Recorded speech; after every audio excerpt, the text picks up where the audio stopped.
ఈ మధ్య మన ఇళ్ళ చుట్టుపక్కల పరిసర ప్రాంతాల్లో బాగా పెరుగుతున్నాయి. ఈ చెట్టుని ఏడాకుల చెట్లు, సప్తవర్ణి, అలాగే ఇంగ్లీష్లో అయితే డెవిల్ ట్రీ అంటారు. నిజంగా డెవిల్ ట్రీ అంటే డెవిల్ ట్రీనేనండి. ఈ చెట్టును కనుక మీరు మీ ఇంటి దగ్గరలో ఉంటే డెఫినెట్గా కొట్టించండి. ఇంటికి ఒక చెట్టు నాటండి అని చెప్పే నేనే ఈ చెట్టును కొట్టించమని చెప్తున్నా. ఎందుకంటే అంత డేంజర్ అనమాట. ఈ చెట్టు నుంచి వచ్చే గాలి విషవాయువు. ఈ గాలిని కనుక మనం పీలిస్తే శ్వాసకోశ వ్యాధులు, అలాగే ఎలర్జీస్, అలాగే చాలా ప్రమాదకరమైన వాయువు ఈ చెట్టు నుంచి వస్తుందన్నమాట. సో ఈ చెట్టు పువ్వులు చాలా డేంజర్ అండి. ఈ చెట్టు దగ్గరికి వెళ్తే ఒక మంచి వాసనలాగా వస్తుంది.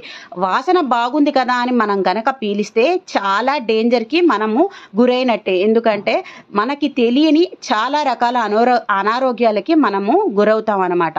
సో మీ అందరికీ కూడా తెలుస్తుందని ఈ వీడియో క్యాప్చర్ చేశాను. అందరికీ